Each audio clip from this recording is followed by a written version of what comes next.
Anyone not have a copy?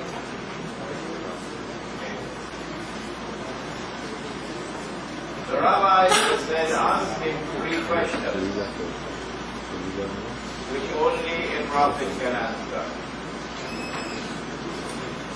Question 1, ask him about the ruh.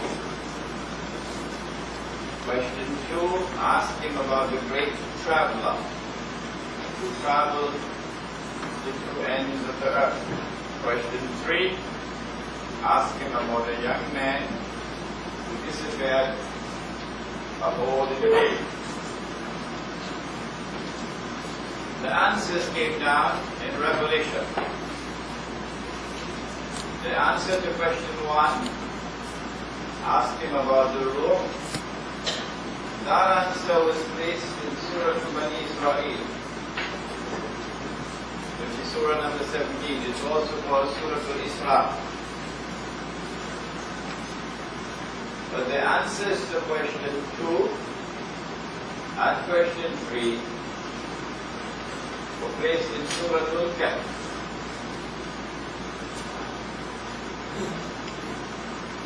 Nothing happens by accident in the Quran. There must be a reason why Allah subhanahu wa ta'ala in His wisdom did that. And so we ask that first, in what way is question 1 different from question 2 and 3? And we found in question 1 the target of the question, ruh. When the answer came, the answer was concerning the ruh. So the question was direct. But when we went to question 2, we found, ask him about the great traveler who traveled to the 2 ends of the earth. After Allah subhanahu wa ta'ala had answered the question, journeyed to the west and then journeyed to the east, he went on to describe the 3rd journey. And in that 3rd journey, the subject of Ya'juj and Ma'juj emerged. One of the major signs of the last age of Qiyamah, a subject which only a prophet could know. And so we came to the conclusion that the target of the question was concealed. The real target of the question was Magar, but it was concealed. And so question 2 differs from question 1 in that it is concealed. In question 3, since question 3 was answered also in Surah Al-Kahf, and question 2 is answered in Surah Al-Kahf, we now ask, well, what is the difference between question 3 and question 1? If the difference between 2 and 1 is that in 2, the real target of the question is concealed, whereas in 1, the target of the question is revealed, we come to the conclusion that in 3 as well, the real target of the question is concealed. What is the real target of the question? We don't know it yet. So this is the answer to this. In what way is question 1 different from question 2 and 3? In question 1, the target of the question is clear and direct. But in 2 and 3, it is concealed. Now comes the second matter that we discussed in the last class. When Allah answered the first question, His way of responding was, وَيَسْأَلُونَكَ عَنِ الرُّوحِ, and they question thee, O Muhammad alayhi salatu wasalam, about the ruh. They? Who are they? Obviously, you cannot deal with this subject without going into the circumstances of the revelation. They being the rabbis. And he identifies the question, the ruh, and the question be concerning the ruh. When he answers question 2, he uses the same method. This is in Surah الكهف. وَيَسْأَلُونَكَ عَنْ ذِي الْقَرْنَيْنِ. And the question be about Dhul-Qarnayn, the great traveler. So the method of answering is the same. Confirming the question, confirming who are those who are questioning, and then the answer is given. So there's a similarity now between 1 and 2. But when we come to number 3, Allah does not say, and the question be concerning the young man and the kid. No. That is omitted. And we say nothing happens in the Quran by accident. There must be a reason why it is omitted. And the question be concerning the young man and the kid. In what way, therefore, are 1 and 2 different from 3? The answer that we gave yesterday was, last week, was that Allah answered question 1 directly. You want to know about the ruh? This is the ruh. He answered question 2, even though the target was concealed, he brought it out. You want to know about Gog and Magog? This is Gog and Magog. But in question 3, the target is concealed, and he chooses not to reveal it. This is the difference. 1 and 2 and number 3. So he left them guessing. What then is the target of question 3? That's our question. A subject which only a prophet would know.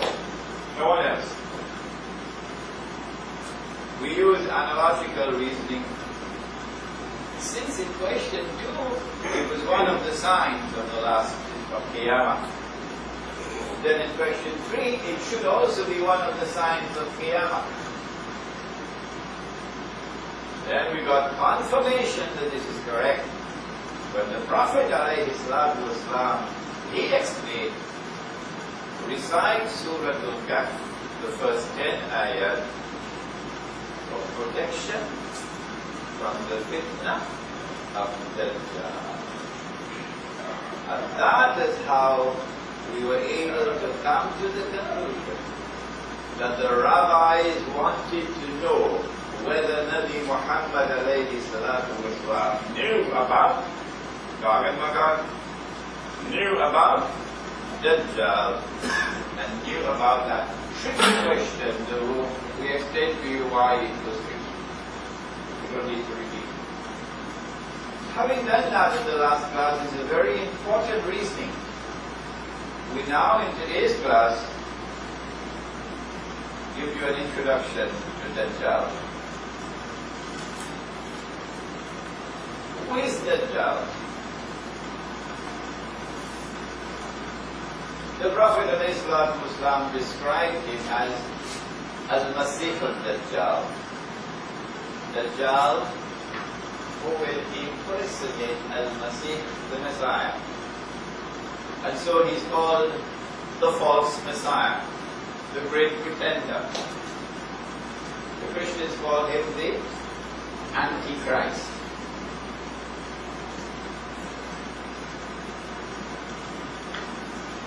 Since he has to impersonate the Messiah, we have to ask, why is Allah doing this? And secondly, what does he have to do in order to impersonate the Messiah? And thirdly, what is his modus operandi? What is his method? How does he fulfill his mission? What are his tools and instructions? To answer the first question, why does he have to impersonate the Messiah? Well, that's easy for us, because we know that when Allah subhanahu wa ta'ala sent the Messiah, some of the Banu Israel believed in him. فَآمَنَ طَائِفَةٌ مِنْ بَنِي إِسْرَائِيلَ. But the rabbis, the establishment, rejected him. They said he could be the Messiah because the man that they نَعُوذُ بِاللَّهِ مِنْ هَذَا, he's a bastard. And a bastard cannot be the Messiah. We have a lecture on this subject coming up, inshallah, on the 21st of March, that we should attend, an Islamic view of the return of Nabi Isa alayhi salam. The lecture was scheduled to be at the Darul Hanan in Provincia. Unfortunately, those who were waging war on the Sheikh al-Islam have now extended the war to me as well. So, we are being denied the use of that facility. But we try. The people who control that facility are very angry over what is taking place. So there's still a possibility that we can have that based around Islam, but if not, we are looking to get another place, inshallah. But we are accustomed to this around the world. When they close the door, Allah opens another door. Yes. So when that lecture takes place, an Islamic view of the return of Nabi Isa alayhi salam, we will deal in detail what does the Quran say about the last 12 hours. That's what this movie is about. The last 12 hours of the life of Jesus alayhi salam. Well, the Quran speaks on the subject. And in this lecture, in fact, that chapter of the book gives it and detail. He can now declare, I am the Messiah. And he can rub his hands and declare, mission accomplished. This then is what Dajjal has to do in order to successfully impersonate the Messiah. Oh, one more thing we can add. Minor matter. He will have to destroy the present Masjid al-Aqsa. And he'll have to rebuild another temple and get the Jews to believe that this is the temple of Solomon, which has now been restored. But you cannot have the Islamic State of Israel, from as far as the Jew is concerned, you cannot have the State of Israel without a temple. So 4 things the Dajjal has to do in order to successfully impersonate the Messiah and rule the world. Number 1, he'll have to liberate the Holy Land for the Jews. Number 2, he'll have to cause the Jews to return to the Holy Land, to reclaim it as their own. Number 3, he'll have to restore a state of Israel in the Holy Land and get the Jews to believe that this is the Israel of old which has been restored. And number 4, he'll have to cause that state of Israel to become the ruling state in the world. Then he will have to himself appear to rule the world from Jerusalem, with a rule which will appear to be eternal. Nabi Muhammad ﷺ explained that the Dajjal, when he appears, will be a human being. He'll be born of Jewish parents who had never had any children previously, the first child.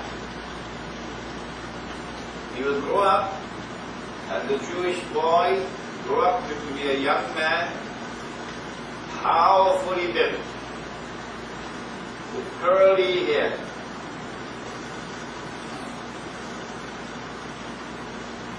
He also said something about his eyes. said every prophet has warned his people about Dajjal. And Nuh alayhi salam, the prophet Noah, warned his people about Dajjal.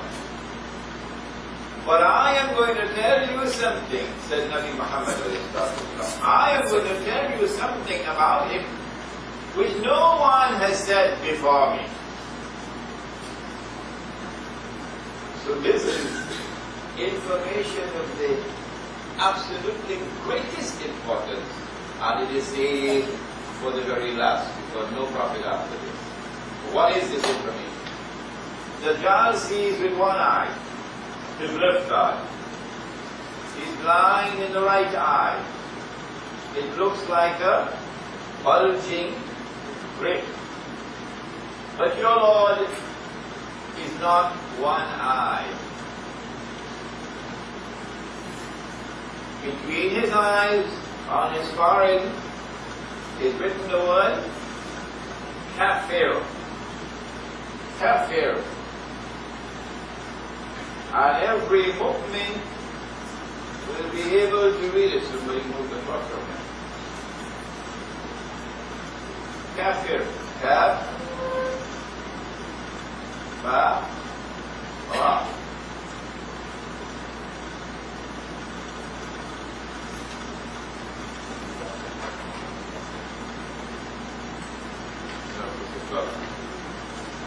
Between his eyes, on his forehead, is written the word Kafir, disbeliever.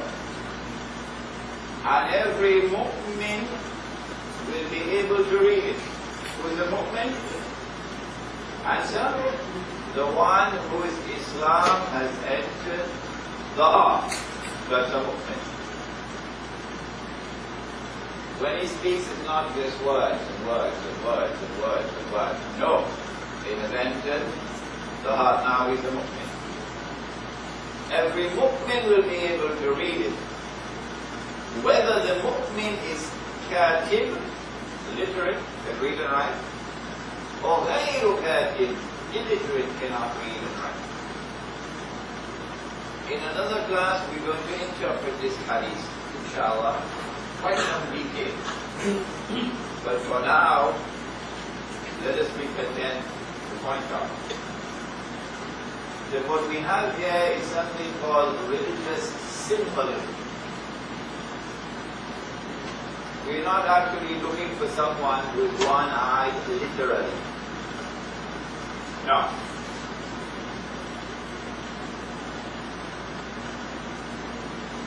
The left eye symbolizes external vision. The right eye symbolizes internal vision. Because the Quran points out that the heart can see, and the heart can hear, and the heart can understand. The Quran points us out. So the Quran teaches that we have two means of seeing. One with our external eyes, and the other with our internal eyes. This is in the Quran in many places, many places. So the left eye symbolizes external sight, so you can see. The right eye is blind, so it symbolizes internal blindness. And therefore knowledge comes only from external observation and rational inquiry and experimentation. Knowledge does not come from any other source. If it comes from any other source, it will not be recognized as knowledge. It will be declared to be something that should be sent to a place in Orlando called Disneyland. And so there ain't no such thing as revealing knowledge. The sacred scriptures have no secrecies about them.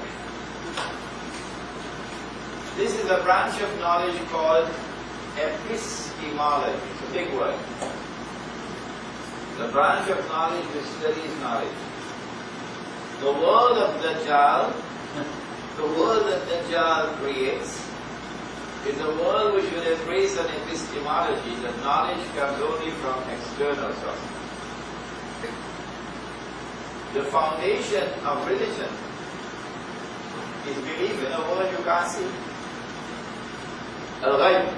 الَّذِينَ يُؤْمِنُونَ بِالْغَيْبِ. A world which cannot be observed with your external observation. But you must believe in it, Al-Ghayb. So the minute you absorb and you accept and you embrace Dajjal's epistemology, that's the end of religion. Religion is finished. It has no foundation left on it.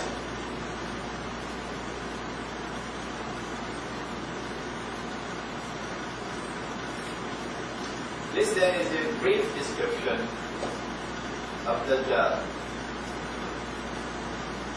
The Prophet ﷺ describes some of his methodology, how he will operate in order to achieve this fabulous feat of one man eventually ruling the whole world.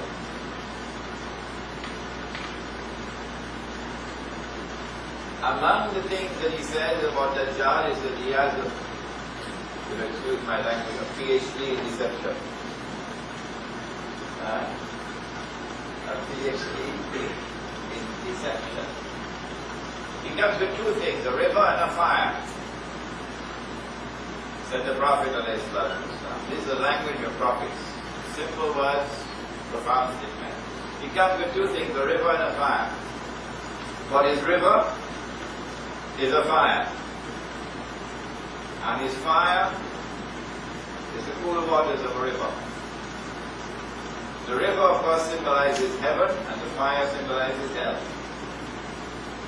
Whoever falls in his river will have his load of sins increased.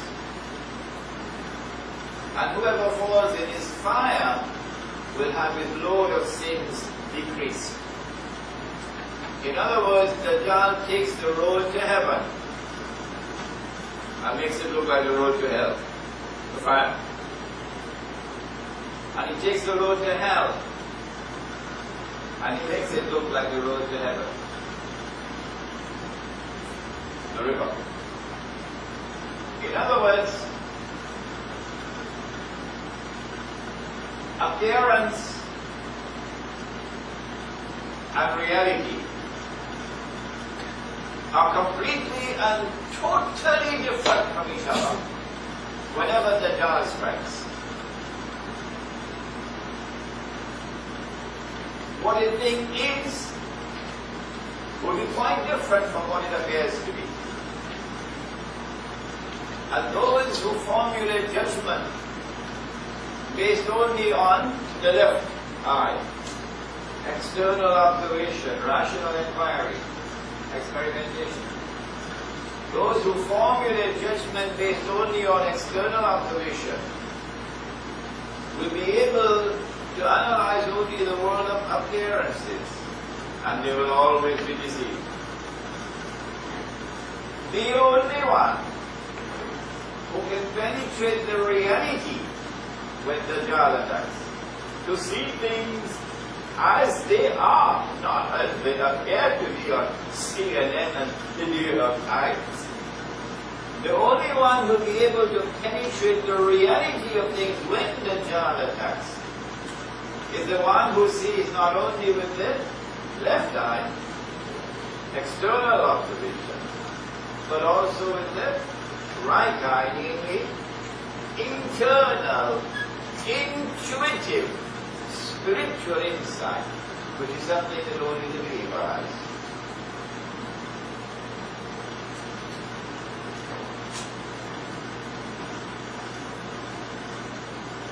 Amongst the weapons that he uses is shirk. Any time that Allah subhanahu wa ta'ala speaks about Ibrahim alayhi salam, the one from whom religion came, from Ibrahim alayhi salam, he always said, وَمَا كَانَ مِنَ الْمُشْرِكِينَ. that there is no shirk in the religion of Ibrahim. The minute we embrace shirk, we've lost Islam. We're only whistling in the wind. We're spinning top and mud. The minute we embrace shirk, the most overt form of shirk, of course, is to worship an idol.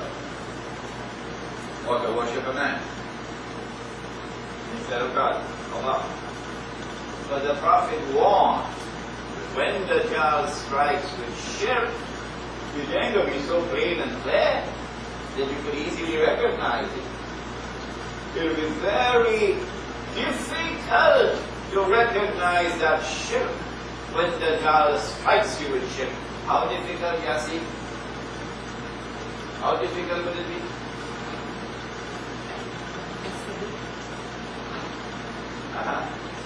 Okay? No. Someone else? Yes, yes, go ahead. Yes, correct. The Messenger of Allah said, when the Dajjal strikes you with shirk, it will be as difficult to see and recognize that shirk as it would be to recognize a black ant on a black stone on a dark night. Did you hear that? A black ant on a black stone on a dark night. Who can see such an ant? Except the one who has a flashlight. Huh? You need light. You can forget that light with a PhD from UWI. No. The light that you need to be able to recognize the shirk when the Dajjal attacks is a light which comes only from Allah. Noor from Allah. Noor is not a fellow living in Singapore. Noor means lightness. Light. Allahu Noor as-samawati wal ard. Allah is the Noor of the heavens and the earth. يَهْدِ اللَّهُ لِنُورِهِ مَنْ يَشَاءُ. Allah guides to His Noor whomsoever Allah wishes to guide. Our elders knew this subject very well. We live in an age today when knowledge is leaving, departing us. So what was known very well by our elders in Trinidad today is being lost. That Noor. The Prophet said, alayhi salatu wasalam, a hadith of Mawlana Ansari was very fond of quoting. Ittaqu firasat al-mu'min. Fear the firasa, the awesome, internal, intuitive, spiritual insight and wisdom. Fear the firasa of the mu'min. The mu'min, the one whose Islam has entered the heart. فَإِنَّهُ يَنْزُرُ بِنُورِ اللَّهِ. Because when he sees with the nur of Allah. The Dajjal attacks not only with shirk, that shirk is today all around us. We should recite Surah Al-Kahf every Friday, isn't it? Friday. Only time we use the word Friday. With shirk. Yeah, in shirk. All the days of the week like that. And all the months of the year like that. Just check it out in your encyclopedia, you'll see for yourself. Friday is the day of Fry. Fry is a Scandinavian goddess. It was Hanuman Day that everybody will recognize. You can't call it Hanuman Day, man. Why do you call it Hanuman Day? You call it Friday. Friday is a Scandinavian goddess. This is why we always have to be making dua. Oh Allah, kindly forgive us the shirk that we commit knowingly or unknowingly. Knowingly or unknowingly. Kindly forgive us. The shirk is present in the political system. But around the world today, no longer does the political system recognize Allah's sovereignty. That's God. It used to be there. The Hindus had it, the Christians had it, the Jews had it, the Muslims had it, everybody had it. A political system which recognizes sovereignty above and beyond the world. Until it's gone, a new secular age has come, which recognizes no sovereignty beyond the sovereignty of the state. Allah's authority is no longer recognized as supreme. The authority of the state is supreme. Allah's law is no longer recognized as the supreme law. The law of the state is the supreme law. Allah can make something halal, the state can make it haram. Allah can make something haram, the state can legalize it and make it halal. All of this is shirk. But very few are there who can see and recognize the shirk. The Prophet ﷺ warned that the age of Dajjal would be the age of kathratul riba. Riba, taking control of the economy around the world in the age of Dajjal. That's already with us. The Prophet ﷺ spoke about Dajjal, and he said that the last people to come out of Dajjal will be women. The last people to come out to Dajjal will be women. Remember Kalibala? The last people to come out to Dajjal will be women. And a man would have to return to his home and tie down his wife and sister and daughter to protect and preserve them from Dajjal, indicating that they'll be under his spell, brainwashed. You could warn them and you don't want them, they make no difference, like water falling on the back of a duck. You have to use coercive authority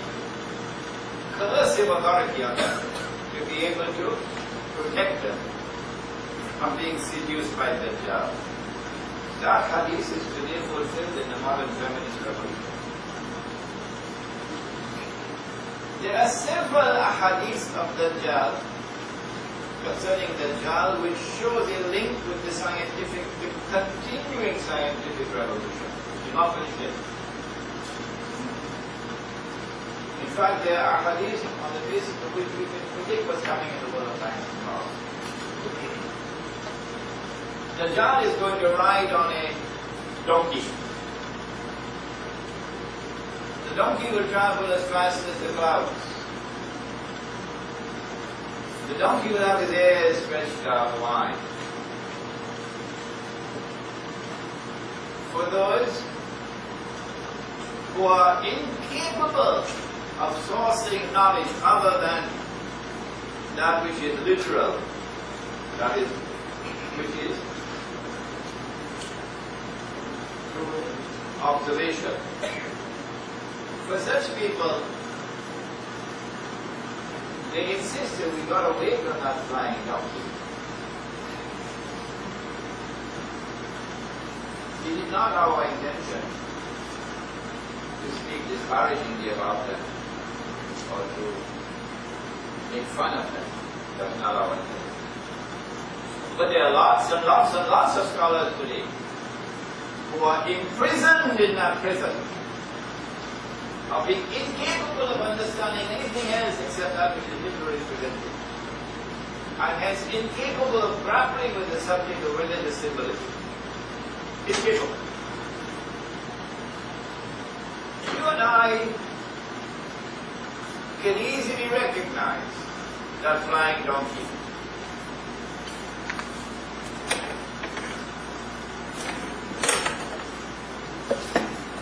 You're going to have to get. You have earlier next time, but mashallah that you were here. All the way from Tibanis. You and I can easily recognize that flying donkey, the modern aircraft. Dajjal is going to step in the ocean, and the water will reach out to his knee, said the Prophet ﷺ. For those who are imprisoned in a literal interpretation, they're going to have to wait for a very tall man, couple miles tall, who will step in the ocean and the water will reach him up to his knee. But you and I who understand Knowledge comes not only from external observation but also from internal, intuitive, spiritual insight. We see the religious symbolism here. And we recognize that it represents the technology which today makes it possible to go down to the bottom of the ocean and pick up pieces of an aircraft, PW800, and reassemble the whole aircraft 90%, 95%. Dajjal is going to be jumping about between the heavens and the earth, said the Prophet ﷺ. A literal interpretation will require us to wait for a man who is very tall. So when he jumps, his head is going to go beyond the clouds. You've got a long wait for that. You and I can recognize religious symbolism at work here. It represents space travel. It represents the, what do you call that, the shuttle going up and down. There are numerous ahadith which link Dajjal with the continuing scientific and technological revolution. Now, we have to proceed with the subject. All I'm doing here tonight is introducing the subject, touching the mountaintops.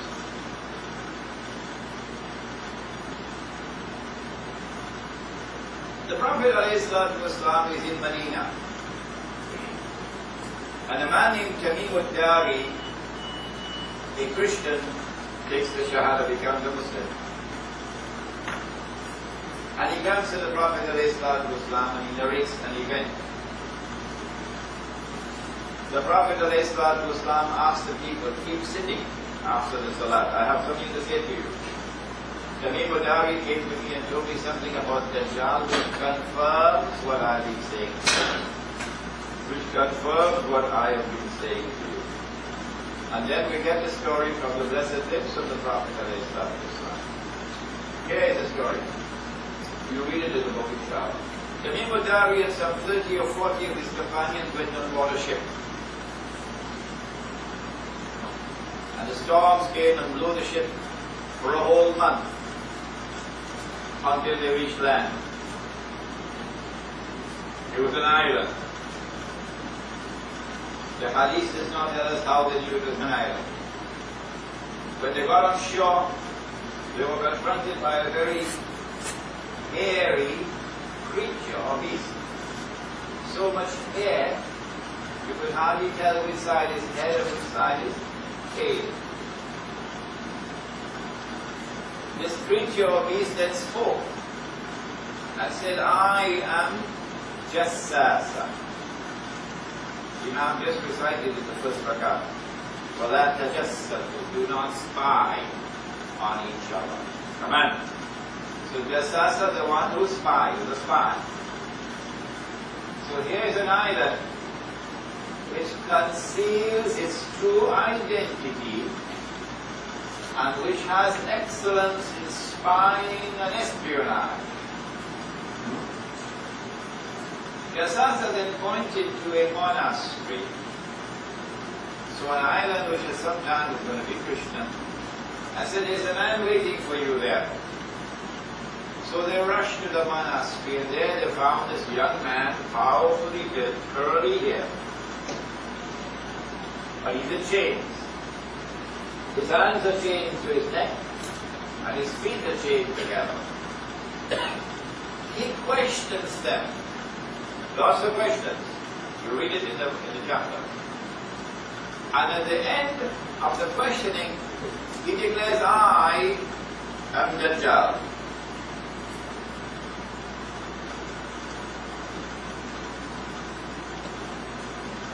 And when I am released, so up to this moment in time, he's not as yet released by Allah subhanahu wa ta'ala. When I'm released, I will enter every town and every city. But the angels will not allow me to enter Makkah and Medina.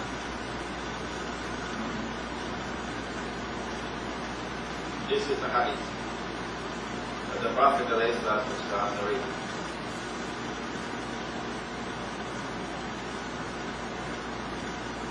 Shortly thereafter,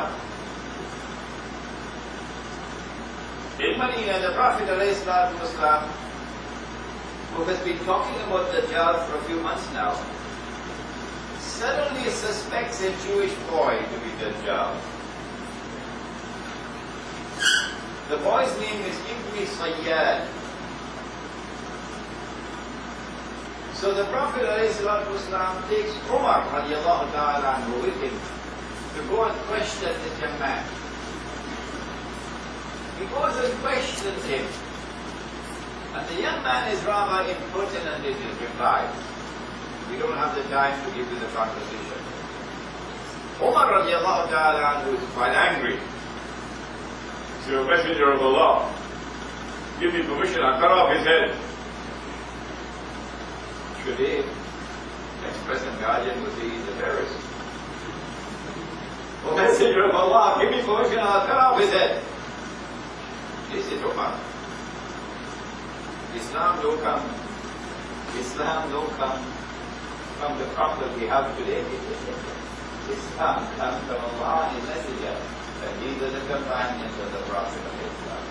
O Messenger of Allah, give me permission, I'll cut off his head. The Prophet replied and said, no, Umar. Now listen carefully. If he is Dajjal, you cannot kill him. Even Umar? As powerful? The Prophet said about Umar, إِذَا سَلَكَ فَجًّا سَلَكَ الشَّيْطَانُ فَجًّا آخَرَ. When Umar walks on one side of your hood, Shaitan is on the other side. Is Umar. No, Umar, if he is Dajjal, you cannot kill him. And if he is not Dajjal, it will be simple to kill.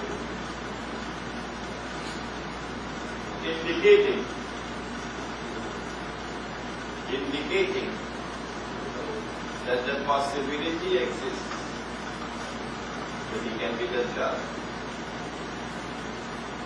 Indicating that the possibility exists that he can be Dajjal. But that possibility cannot exist unless Dajjal has been released. And so what this event is tailored and programmed to convey to us is the news of the release of Dajjal, which took place in the lifetime of the Prophet of Islam. If Dajjal has been released, and he is now commencing his mission to impersonate the Messiah and to eventually rule the world from Jerusalem the way George Bush is ruling from Washington. Where is he? Now comes the hadith, which is the crucially important hadith, so important that I got a Malay artist to design the cover of this book based on that hadith. You see 3 circles on the cover of the book. Here's the hadith. When Dajjal is released, he will live on earth for 40 days. We took up this subject earlier. You remember the first masjid and the second masjid, that there were 40 years in between? Remember? And we said, wait a minute now. But history we know is a couple of thousand years, not 40 years. And we realize that there are different dimensions of time. So we don't take this literally. When Dajjal is released, he'll live on earth for 40 days. One day like a year, one day like a month, one day like a week, and the rest of his days like your days. Like your days. No, I put it incorrectly. Yawmun kasanati, a day which will be like a year. Yawmun kashahr, a day which will be like a month. Yawmun kajum'a, a day which will be like a week. وَسَائِرُ أَيَّامِهِ كَأَيَّامِكُمْ, and all his days like your days, meaning all the rest of his days like your days. Now when his day is like our day, he will be in our dimension of time. Okay? So we'll be able to see it. You'll be a young man, you'll be a Jew, you'll be a young man for 30 years, etc. Where will he be on earth at that time? Jerusalem. Ruling the world from Jerusalem. That's where he will be on earth. Or where will he be on earth? When he is in a day which is like a year, and a day like a month, and a day like a week. This, I believe, is the most important point brought out in this book. For the first time ever it has been brought out in this book. When he is in a day like a year, he is not in our dimension of time, so we can't see him. Similarly with a day like a month and a day like a week, we can't see him. But he's on earth. Are there angels here? In this room? Of course. Can we see them? No. Can an angel appear in a form that we can see the angel? Yes. Famous example. Jibreel alayhi salam coming as a human being. Are there jinn here? Plenty in Washington. Can we see them? Can we see them? No. Can a jinn appear in our world that we can see the jinn? Which one? Iblis. Iblis appeared as an old man with a walking stick, remember? If you don't remember, you got homework to do. Similarly, Dajjal is in a world where we can't see him, but he's there. And at the last stage of his mission, when his day will be like our day, he will enter into our world, we'll be able to see him. Where will he be when he's released in a day which is like a year? Answer is very simple. He has to be on that island. When he's released in a day which is like a year, he's got to be in that island, which is about 1 month's journey by sea from the Arab world, which conceals his true identity. Outside it looks as one thing, but inside is something else.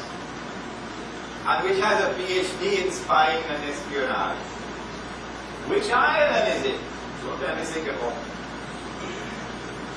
Every time I ask this question in Malaysia, first answer Singapore. Which answer? Which island is it? My answer. This is my answer. And anyone is free to differ with me and say I'm wrong. But I always say, if you say I'm wrong, you're not allowed to leave the hall. If I'm wrong, you must tell me what's the right answer. And you must give me the evidence to support your answer. It is from this island that the Dajjal must proceed with his mission to liberate the Holy Land, to bring the Jews back to the Holy Land, to restore the state of Israel, and then to cause that Israel to become the ruling state in the world from this island. Which island is it? My answer. And I'm only giving you a small amount of evidence. There's much, much more. In 1917, October 1917, it is the British government which issues the Balfour Declaration that it is the intention of the British government to work for the establishment of the Jewish national home in the Holy Land. In December 1917, it is the British Army led by a British general, Allenby, who defeats the Turkish army, liberates the Holy Land. Between 1917 and 1948, Britain has the mandate power over the Holy Land conferred by the League of Nations. And during that period of time, the Jews are allowed to return, European Jews. In 1948, Britain acts as the midwife for the baby to be born, the state of Israel.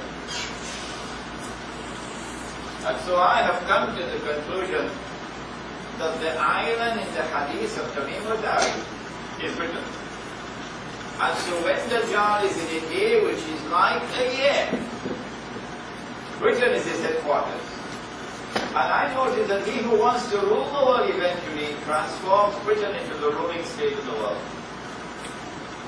Suddenly and mysteriously, Britain becomes the ruling state of the world. I'm running out of time.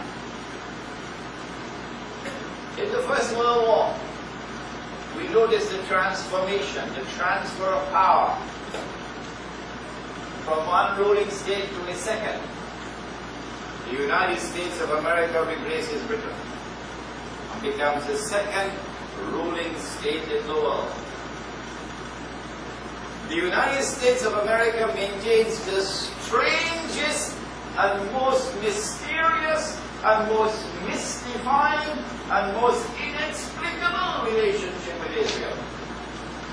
Don't bother to attempt to explain the U.S.-Israeli relationship using any tools of political analysis. There is only one man who can explain the relationship between the United States of America and Israel, and that man is Nabi Muhammad sallallahu alaihi wasallam. Nobody else can do it. What is the explanation? Dajjal is now in a day which is like a month. And so we have a second ruling state. The most important point that comes out of this book, Jerusalem in the Quran, is that we are now living at that moment in time when a day which is like a month is coming to an end, and a day which is like a week is about to commence, namely stage 3 of the mission of Dajjal. When a day which is like a month comes to an end, then the United States of America will no longer be the ruling state. A third state will have to be the new ruling state. Which will it be? Don't tell me Japan. Don't tell me China. UWI can't answer this. The think tanks in Washington cannot answer this. Only those who study at the feet of Nabi Muhammad sallallahu alayhi wa sallam, only they can say that the new ruling state in the world is going to be the state of Israel. Only they can say. When Israel becomes the ruling state in the world, then Dajjal will have moved to a day which is like a week. How long will a day like a week last? I got this question from Montreal, Islamic scholar in Montreal. We can only make a guess. We cannot speak with precision. Maybe about 30, 40 years, Israel will be ruling state in the world. And at the end of that time, Dajjal now enters into a day which is like our day. At that time, Imam al-Mahdi also emerges. At that time, Nabi Isa returns. And so those who are young may live to see this. May live to see it. We are that close now to the end of it. When Nabi Isa returns, of course, he will kill Dajjal. And then Allah subhanahu wa ta'ala will destroy Gog and Magog, and that will be the end of the ruling people who are ruling the world. I would like you to read the chapter in the book. Remember, if you do not have a copy and you want to buy a copy, the price is $60. If you have difficulty in paying the $60, we'll give you a discount, inshallah. If you cannot afford to buy the book and you just want to read, please do keep it very clean so that when you return the book we can use it to be sold to others. ربنا تقبل منا انك انت السميع العليم وتب علينا يا مولانا انك انت التواب الرحيم برحمتك يا رب.